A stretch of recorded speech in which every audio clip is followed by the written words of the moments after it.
Bonjour et bienvenue pour ce troisième rapport politique de l'année, un rapport politique qui a lieu quelques jours après ces marches climat qui ont eu lieu partout en France et qui ont été un beau succès populaire et qui démontrent que après une année et notamment un été extrêmement chargé sur la question écologique, la canicule, les ponts qui s'effondrent, on a assisté à un électrochoc dans la population avec la démission de Nicolas Hulot, démission qui était une démission extrêmement politique, dans le sens où il a pointé les incompatibilités avec la politique gouvernementale, le poids des lobbies, le rôle de la construction européenne, incompatible avec la politique, avec la mise en place d'une véritable politique écologique digne de ce nom. Et cet électrochoc, il est ressenti dans la société avec des marches pour le climat qui ont été des marches suivies, citoyennes, jeunes, populaires, avec des gens qui ne sont pas forcément des gens encartés dans des organisations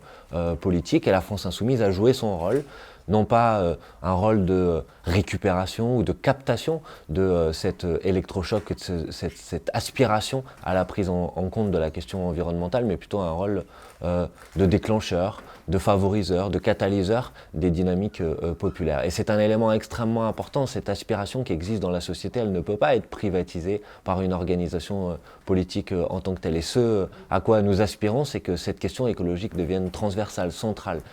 qu'elle soit au cœur des politiques publiques, qu'elle soit au cœur des programmes électoraux de l'ensemble des organisations politiques. Pour la France Insoumise, c'est bien sûr le cas, avec des propositions fortes comme la planification écologique ou comme la règle verte. Cette aspiration populaire à la prise en compte de la question environnementale, elle va aussi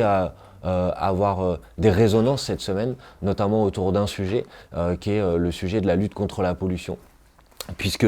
aura lieu ce soir un documentaire télévisuel sur le sujet dans l'émission Cache Investigation, puisque sera examiné au Parlement européen la directive contre le plastique, et puis parce qu'aura lieu ce samedi une journée mondiale de lutte contre les déchets. Il s'agit bien évidemment d'initiatives citoyennes là aussi, et la France Insoumise prend aussi sa part, favorise et y participera et mettra en place des initiatives de collecte des déchets, qui est une action individuelle, une action de prise de conscience qui doit favoriser la prise de conscience populaire sur le sujet, mais qui bien évidemment ne peut pas être la solution. La solution à la problématique des déchets ne peut pas être uniquement une réponse individuelle par des actes individuels de collecte des déchets. Et c'est bien sûr le mode de production qu'il faut interroger, ce mode de fonctionnement capitaliste qui amène à produire toujours davantage, produire toujours plus, quel que soit l'impact sur l'environnement, quel que soit l'impact aussi d'ailleurs sur les conditions de travail et sur la question sociale. Et c'est bien donc ce mode de production capitaliste qu'il faut interroger par des mesures de planification écologique, par la lutte contre l'obsolescence programmée, par la lutte contre le gaspillage ou le suremballage. Et c'est par la réglementation publique, par la loi, qu'il est possible d'avancer concrètement. Cette aspiration écologique existe dans la société. Elle aura d'autres moments aussi dans les prochains jours et dans les prochaines semaines, avec notamment les initiatives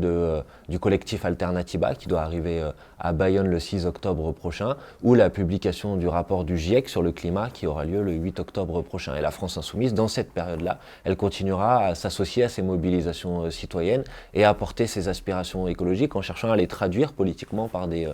propositions qui sont des propositions globales et qui ne se réduisent pas uniquement à des initiatives individuelles qui peuvent être utiles bien sûr mais qui ne sont pas suffisantes. Malheureusement, ces aspirations, elles ne sont pas du tout traitées par le gouvernement. La preuve, quelques jours après la nomination du nouveau ministre de l'écologie François de Rugy, une des premières décisions qui a été prise a été de relancer le projet de mine d'or en Guyane. Et encore en début de semaine, nous avons vu que malgré 7 rapports d'experts qui dénonce et qui critique le projet du grand contournement à Strasbourg. Le gouvernement a décidé de passer en force, avant même les décisions de justice qui devaient avoir lieu en fin de semaine, passer en force d'une manière d'ailleurs extrêmement violente, puisque même une eurodéputée, Karima Delli, a été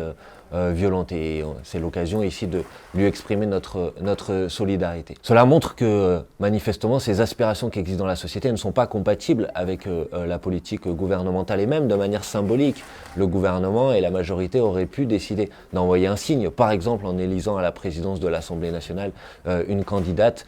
qui porte ses aspirations écologiques. C'était aussi d'ailleurs l'occasion de mettre enfin une femme à la présidence de l'Assemblée nationale, qui était un engagement gouvernemental après, je crois, 157 7 présidences au cours des différentes républiques françaises de l'Assemblée nationale assurées par des hommes. Malheureusement, ce n'est pas le choix qui a été fait, c'est plutôt le vieux monde qui a repris la main avec la nomination de Richard Ferrand. Le vieux monde et une nouvelle mise en ordre, une nouvelle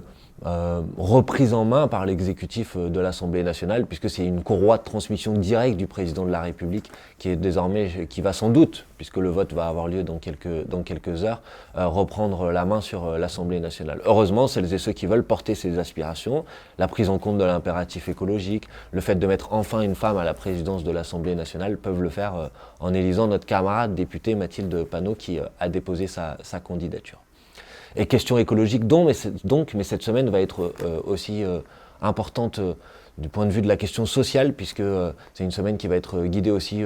sur la question de la lutte contre la pauvreté. Aujourd'hui est sorti un rapport du Secours populaire qui est malheureusement terrifiant, édifiant, qui démontre qu'une personne sur 5 aujourd'hui a des difficultés et en situation de précarité alimentaire, c'est-à-dire qu'il n'est pas en capacité de pouvoir manger 3 fois par jour, qui démontre que 3 millions d'enfants vivent aujourd'hui sous le seuil de pauvreté et que la prise en main et la prise en charge de la question de la lutte contre la pauvreté dans notre pays est une urgence absolue. Urgence que la majorité avait déjà foulé aux pieds en reportant la publication du plan pauvreté à cette semaine, notamment parce qu'il y avait la demi-finale de la Coupe du Monde. Urgence que la France Insoumise prend en charge, puisque nous avons décidé de lancer une de nos 3 campagnes nationales et de la consacrer à cette question de la lutte contre la pauvreté. Ce plan pauvreté du gouvernement, il va donc être publié au milieu de la semaine, mais force est de constater qu'on n'en attend pas grand-chose, puisque l'ensemble des politiques menées depuis l'élection d'Emmanuel Macron vont à l'inverse d'une politique de réduction des inégalités et de lutte contre la pauvreté. On ne lutte pas contre la pauvreté en supprimant ou en baissant les aides au logement. On ne lutte pas contre la pauvreté en augmentant la CSG sur les retraités quand on sait que explose dans notre pays aussi le nombre de retraités pauvres. On ne lutte pas contre la pauvreté en gelant les pensions et les pensions de retraite ou en supprimant les pensions de reversion dans le système de retraite par points qu'envisage le président de la République. Et donc, comme sur la question écologique, où le en même temps a montré